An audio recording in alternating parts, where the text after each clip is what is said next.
Hi, hello guys. For today's video, i-unbox natin itong si Oppo A5 Pro 5G. So ito yung sinundan ni Oppo A5.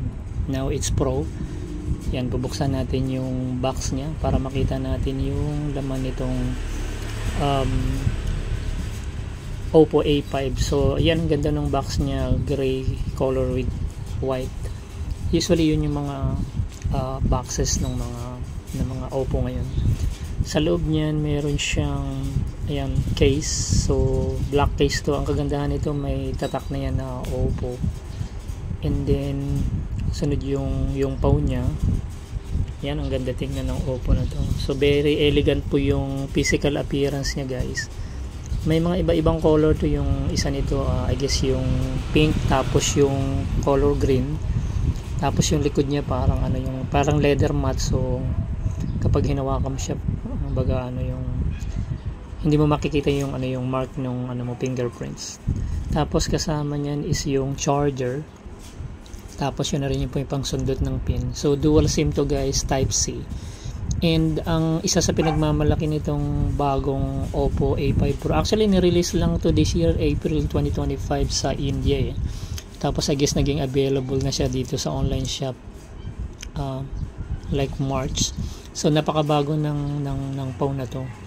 Ang pinagmamalaki dito ni Oppo dito sa bagong release nila is yung pinalakas na battery niya, nasa 5,800 mAh.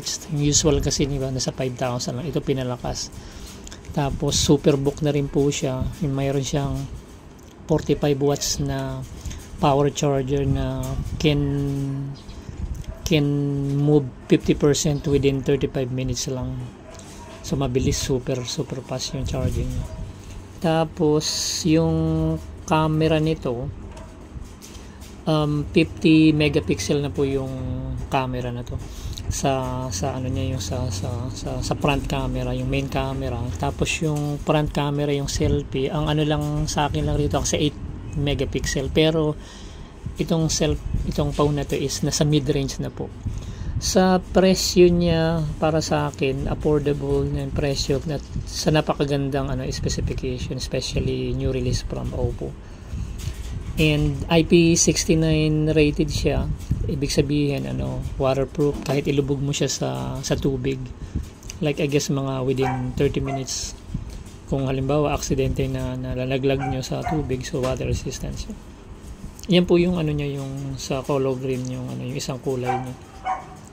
And then tapos yung high pressure ng water. So kung kahit malakas yung pressure, di ba hindi siya basta mapapasokin ng tubig.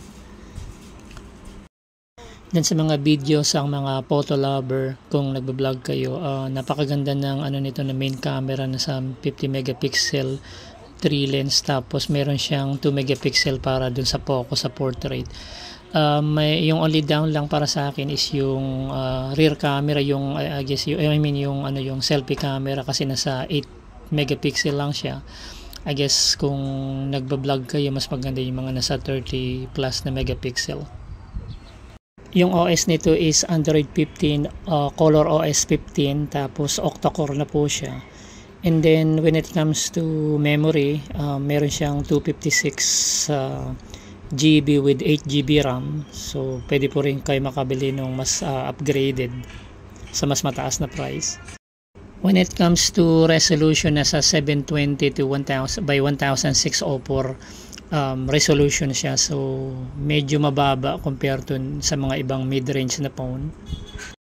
Pero when it comes to volume, pwede mo siyang i-maximum up to 300%, unlike sa mga previous na mga mid-range ni Oppo na sa 200% lang yung maximum volume percent capacity. And then in addition nga pala, siya, military grade shock proof na siya. So kung clumsy ka and accidentally mo nalaglag, so siya, shock proof. And then isa sa mga na-features nila rito, na features nitong bagong Oppo, is yung may capability na siya na mag-call sa ibang Oppo na may ganitong features without data and Wi-Fi.